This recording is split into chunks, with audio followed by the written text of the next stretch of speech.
छोटा से गांव में कैलाश नाम का एक गरीब आदमी अपनी पत्नी गौरी और बेटे अर्जुन के साथ रहता था। कैलाश के पास एक छोटा सा ठेला था जिस पर वह बिरयानी बेचकर अपना गुजारा करता था। उसकी पत्नी अक्सर बीमार रहती थी, जिसकी वजह से कैलाश जो पैसे कमाता बेगौरी की दवाई में ही खर्च हो जाया करते थे। इस कारण घर की स्थिति काफी खराब थी। एक दिन कैलाश गांव के चौराहे पर बिरयानी बेच रहा था। कैलाश का दोस्त मोहन भी उसके पास खड़ा था। और सुना कैलाश, क्या हाल है? कुछ खास नहीं, बस जैसे तैसे करके घर का गुजारा कर रहा हूँ। वे दोनों बातें करने लगते हैं। तभी कैलाश का बेटा अर्जुन नंगे पैर दौड़ता हुआ अपने पिता कैलाश के पास आता है। पिताजी, जल्दी चलिए, अचानक माँ की तबीयत बहुत खराब हो गई है। अरे, ये क्या कह रहा है बेटा? सुबह तो वह बिल्कुल ठीक थी। चल, जल्दी चलते हैं। मोहन, जरा ठेले का ध्यान रखना, मैं जाकर देखता हूँ कि गौरी को क्या हुआ है। ठीक है कैलाश। कैलाश घबराकर घर की ओर दौड़ता है। घर के अंदर पहुंचते ही वह देखता है कि उसकी पत्नी गौरी चारपाई पर बेजान पड़ी होती है। उसके माथे पर गीली पट्टी रखी हुई थी। कैलाश, अर्जुन का ध्यान रखना, मेरी जिंदगी का अब कोई भरोसा नहीं है। नहीं गौरी, ऐसा मत कह, तू जल्द ठीक हो जाएगी। मैं वैद्य को बुलाता हूँ। कैलाश दौड़ते हुए गांव के वैद्य के पास जाता है। वैद्य जी कैलाश के साथ लौटते हैं। कैलाश, इसकी हालत बहुत नाजुक है। इसे तुरंत दवाई की जरूरत है, लेकिन ये दवाई सिर्फ शहर में मिलेंगी। शहर? लेकिन वहां जाने में 4 घंटे लगेंगे और मेरे पास तो पैसे भी नहीं है। कैलाश, कुछ भी कर, पर देर मत कर। तुझे अपनी पत्नी की जान बचानी है। कैलाश एक पल भी देरी किए बिना दौड़ता है और अपनी पुरानी बैलगाड़ी में गौरी को लेकर शहर की ओर चल पड़ता है। अर्जुन भी अपने पिता के साथ बैठ जाता है। गांव की कच्ची सड़क, रास्ते में जंगल और ऊबड़ खाबड़ रास्ता था। बैलगाड़ी धीरे धीरे चल रही थी। गौरी की सांसें धीमी होती जा रही थी।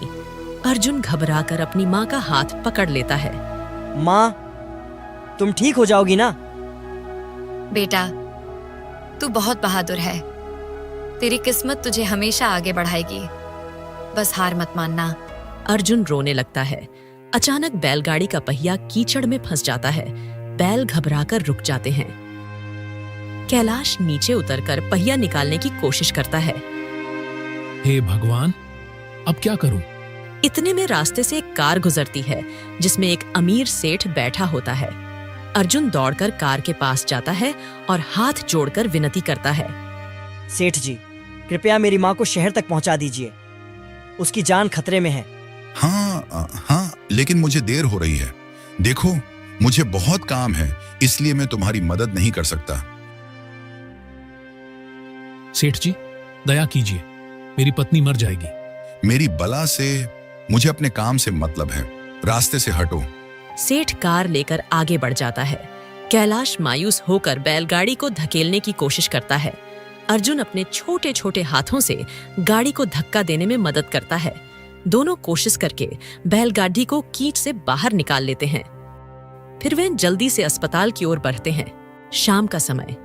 कैलाश किसी तरह गौरी को अस्पताल पहुंचाता है। इसके बाद डॉक्टर जल्दी जल्दी उसका इलाज शुरू करता है। सुनो, इनकी हालत बहुत गंभीर है, पर हम पूरी कोशिश करेंगे इन्हें बचाने की। आप यहीं बैठ जाइए। कैलाश और अर्जुन डॉक्टर की बात सुनकर हताश हो जाते हैं। डॉक्टर अंदर चले जाते हैं।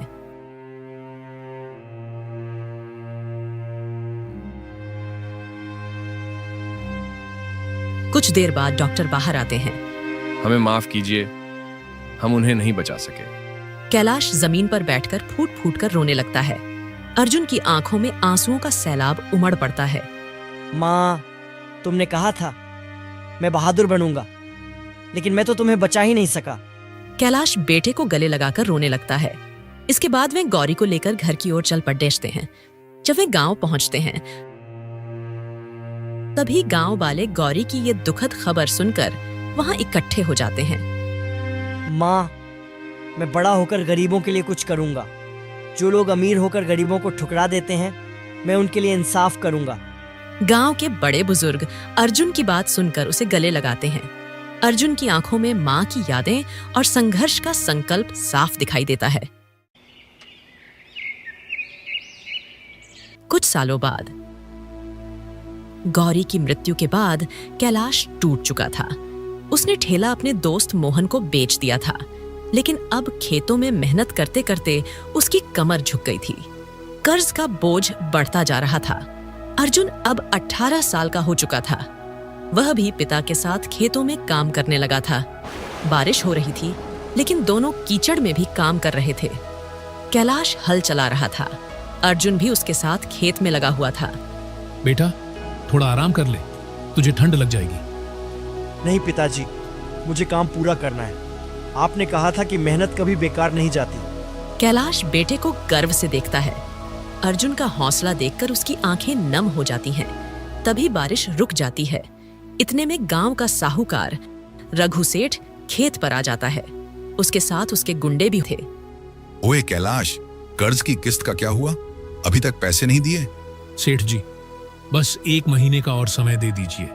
फसल कटने पर सब चुका दूंगा। बस बहुत हो गया तेरा नाटक। अब मैं तेरी जमीन अपने नाम लिखवाऊंगा। सेठ गुंडों को इशारा करता है। गुंडे कैलाश को जमीन पर धक्का दे देते हैं। अर्जुन यह सब देखकर गुस्से से तिलमिला उठता है। वह सेठ के सामने खड़ा हो जाता है। सेठ, तुम मेरे पिता को हाथ मत लगाना। अबे छोटू, तू मुझे धमकी देगा? चल भाग यहाँ से। सेठ अर्जुन को धक्का देता है। अर्जुन गिर जाता है, लेकिन तुरंत उठकर फिर से सेठ के सामने आ खड़ा होता है। उसकी आंखों में आंसू और गुस्सा दोनों होते हैं। मैं तुम्हें अपनी जमीन नहीं लेने दूंगा। तभी गांव का मुखिया वहां से गुजर रहा होता है। वह ये सब देखकर वहां पहुंचता है। रघु, ये तुम क्या कर रहे हो? मुखिया जी, मैं तो इनसे अपना कर्ज लेने के लिए आया हूँ। यह कौन सा तरीका है तुम्हारा कर्ज लेने का? इस प्रकार लोगों को मारकर कर्ज लिया जाता है। मुखिया जी, इसके लिए मैं माफी चाहता हूँ, पर आप ही बताइए, 2 साल हो गए इसने आज तक मेरा कर्ज देने का नाम नहीं लिया। मुखिया जी, मुझे बस अपना उधार चाहिए। मुखिया जी, आप तो जानते हैं कि मैं किन परिस्थितियों से गुजरा हूं। मैंने सेठ रघु का कर्ज देने से कभी मना नहीं किया। बस मुझे थोड़ा और समय दे दीजिए, मैं जल्द ही खर्च चुका दूंगा। ठीक है, मैं तुम्हें 6 महीने का और समय दिलवाता हूँ। 6 महीने के अंदर रघु का कर्ज चुका देना। ठीक है मुखिया जी, आपका बहुत बहुत धन्यवाद। रघु सेठ मुखिया के इस प्रकार विरोध करने से डर जाता है, इसलिए वह गुस्से में भुनभुनाता हुआ वहां से चला जाता है। रात का समय, कैलाश और अर्जुन घर के अंदर बैठे थे। अर्जुन चुपचाप अपनी मां की तस्वीर देख रहा था। बेटा, मैं तुझे पढ़ाना चाहता था, लेकिन हालात ने तुझे खेतों में लगा दिया। नहीं पिताजी, मैं पढ़ूंगा और इतना बड़ा आदमी बनूंगा कि किसी गरीब को कभी किसी सेठ से भीख नहीं मांगनी पड़ेगी। कैलाश बेटे को देखकर भावुक हो जाता है। अर्जुन अपनी मां की तस्वीर के सामने बैठकर हाथ जोड़ता है। माँ, मुझे शक्ति देना ताकि मैं अपने पिता का सहारा बन सकूं। अर्जुन उसी रात पढ़ाई करने का संकल्प लेता है। वह दिन में खेतों में काम करता और रात को दिए की रोशनी में पढ़ाई करता। उसकी आंखों में एक सपना था। एक दिन कैलाश खेत में काम कर रहा होता है। काम करते करते अचानक वह जमीन पर गिर जाता है। अर्जुन दौड़कर अपने पिता के पास आता है। कैलाश का शरीर बुरी तरह कांप रहा होता है। पिताजी, क्या हुआ आपको? कैलाश की आंखें बंद हो रही थीं। अर्जुन उसे उठाकर डॉक्टर की दुकान की ओर दौड़ता है। डॉक्टर जांच करते हैं। तुम्हारे पिता को फेफड़ों की बीमारी हो गई है। इन्हें इलाज की जरूरत है, लेकिन इसमें थोड़े ज्यादा पैसे लगेंगे। अर्जुन की आंखों में चिंता छा जाती है। उसके पास इतने पैसे नहीं थे, लेकिन उसने हार नहीं मानी। डॉक्टर साहब, ये लीजिए कुछ पैसे, बाकी मैं जल्दी ही चुका दूंगा। वह गांव में छोटे मोटे काम करने लगा। उसने लोगों के खेतों में काम किया, जंगल से लकड़ियां काटकर बेची और पानी भरकर पैसे कमाए। कुछ ही दिनों में अर्जुन ने इलाज के लिए पैसे जुटा लिए। उसने पिता का इलाज करवाया, जिससे कैलाश की हालत थोड़ी सुधर गई। एक दिन अर्जुन मंदिर में हाथ जोड़कर भगवान के सामने खड़ा होता है। उसकी आंखों में आंसू होते हैं, लेकिन हौसला बरकरार था। भगवान, मुझे शक्ति दो ताकि मैं अपने पिता को खुशहाल जीवन दे सकूं और हर गरीब को इंसाफ दिला सकूं। वह खुद से वादा करता है कि वह पढ़ाई के जरिए अपनी जिंदगी सुधारेगा। उसकी आंखों में माँ का सपना और पिता के लिए सम्मान साफ झलक रहा था। अगली सुबह अर्जुन कुदाल से खेत में मिट्टी खोद रहा था। उसके हाथ में काफी दर्द हो रहा था, लेकिन उसने काम बंद नहीं किया। कैलाश उसे देखता है और दुखी हो जाता है। बेटा, अब बस कर, तेरा शरीर थक जाएगा। नहीं पिताजी, मुझे काम पूरा करना है। माँ कहा करती थी कि मेहनत से ही किस्मत बदलती है। इतने में गांव का साहूकार रघु सेठ फिर से आता है। वह अपनी बड़ी गाड़ी में बैठा होता है और साथ में 2 गुंडे भी होते हैं। ओ कैलाश, अब तेरा कर्ज बहुत बढ़ गया है। अगर निश्चित समय तक पैसे नहीं चुकाए तो तेरी जमीन मेरी हो जाएगी। कैलाश कुछ नहीं कहता, उसका सिर झुक जाता है। अर्जुन यह सब देखकर गुस्से में आ जाता है। सेठ, गरीब होना कोई गुनाह नहीं है। हम मेहनत कर रहे हैं, तुम्हारे पैसे चुका देंगे। हाँ हाँ हाँ, तू क्या पैसे चुकाएगा रे भिखारी? पहले अपनी हालत देख। सेठ ठहाके लगाते हुए चला जाता है। अर्जुन मुट्ठी भींचकर कसम खाता है। पिताजी, अब वक्त आ गया है कि मैं शहर जाकर कुछ बड़ा करूं। मैं वादा करता हूं कि आपको कभी किसी के सामने झुकने नहीं दूंगा। बेटा, शहर बहुत बड़ा है, वहां तेरा कोई नहीं है। वहां तुझे कौन संभालेगा? पिताजी, आपने मुझे सिखाया है कि मेहनत करने वाले कभी हारते नहीं। मैं अपना रास्ता खुद बनाऊंगा। अर्जुन उनके पैर छूकर आशीर्वाद लेता है। फिर वह एक छोटी सी पोटली लेकर बस स्टॉप पर पहुंचता है। इसके बाद में बैठ जाता है। बस धीरे धीरे गांव से दूर चली जाती है। कैलाश दूर तक बस को जाते हुए देखता रहता है। उसकी आंखों में गर्व और चिंता दोनों थे। अर्जुन बस से उतरता है। शहर में पहुंचकर उसे बहुत अजीब महसूस हो रहा था। उसे गांव की सादगी याद आती है, लेकिन वह अपने कदम आगे बढ़ाता है। अर्जुन एक कारखाने के बाहर जाकर खड़ा हो जाता है। उसके पेट में भूख लगी थी, लेकिन जेब में पैसे नहीं थे। वह कारखाने के मालिक से काम मांगता है। मालिक जी, मुझे काम चाहिए। मैं कुछ भी कर लूंगा, बस रहने और खाने की जगह मिल जाए। सुनो, यहाँ कई लोग काम मांगने आते हैं पर 2 दिन में भाग जाते हैं। तुझ पर भरोसा कैसे करूं? मालिक जी, मुझे एक मौका दीजिए। मैं मेहनत से काम करूंगा। मालिक अर्जुन को काम दे देता है। अर्जुन बिना किसी शिकायत के मेहनत से काम करता है। वह भारी बक्से ढोने लगता है। अगली सुबह कारखाने का मैनेजर अर्जुन को काम करते हुए देखता है। वह उसके ऊपर बिना किसी गलती के गुस्सा निकालने लगता है। ओए लड़के, इतनी धीरे धीरे काम कर रहा है, जरा जल्दी कर। काम चोरों की यहाँ कोई जरूरत नहीं है। अर्जुन बिना कुछ कहे तेजी से सामान ढोने लगता है। वह थका हुआ था, लेकिन उसने हार नहीं मानी। अर्जुन दिन में काम करता और रात में किताबें पढ़ता।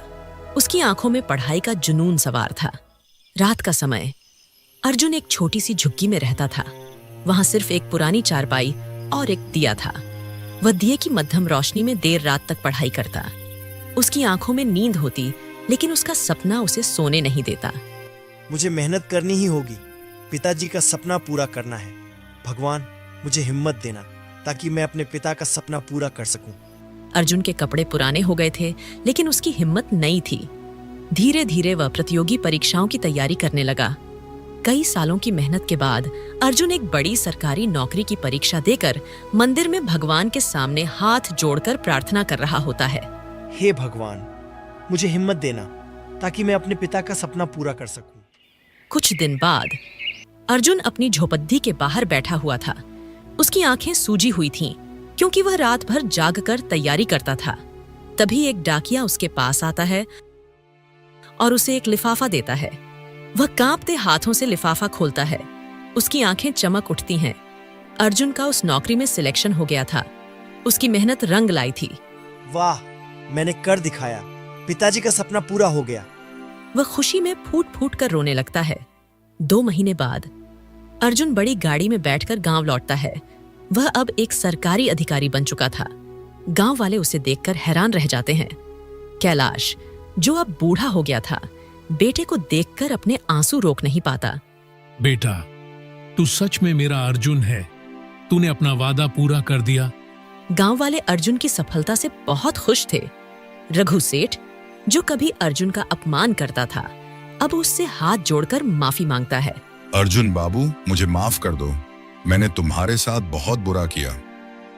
माफ करना तो इंसानियत का धर्म है, लेकिन गरीबों का अपमान मत करना, क्योंकि किस्मत कभी भी पलट सकती है। अर्जुन अब गांव के लिए काम करने लगा था। उसने गांव में एक अस्पताल बनवाया, जिससे लोगों को मुफ्त इलाज मिलने लगा। उसने गांव में स्कूल और पानी की व्यवस्था शुरू करवाई। वह रोज गांव वालों के बीच बैठकर उनकी समस्याएं सुनता था। एक दिन चौपाल पर अर्जुन सभी गांव वालों से बात करता है। दोस्तों, मैंने गरीबी का दर्द सहा है, भूख और अपमान को देखा है, लेकिन मैंने हार नहीं मानी। मेहनत ही इंसान की सबसे बड़ी पूंजी होती है। और पिताजी, आप ही मेरे लिए भगवान हैं। आपकी तपस्या और संघर्ष ने ही मुझे आज इस मुकाम तक पहुंचाया है। मुझे बहुत दुख है कि इस सफलता में मेरी माँ मेरे साथ नहीं है। कैलाश की आंखों में खुशी के आंसू आ जाते हैं। बेटा, मुझे तुझ पर गर्व है। तूने मेरा सपना पूरा किया। अब यह गांव तुझ पर नाज करेगा। इसके बाद अर्जुन शाम में गांव के मंदिर में जाता है। वह भगवान के सामने हाथ जोड़कर खड़ा होता है। उसकी आंखों में कृतज्ञता होती है। हे भगवान, आपने मुझे शक्ति दी, मेरे पिता का सपना पूरा करवाया। मैं सदा आपकी कृपा का आभारी रहूंगा।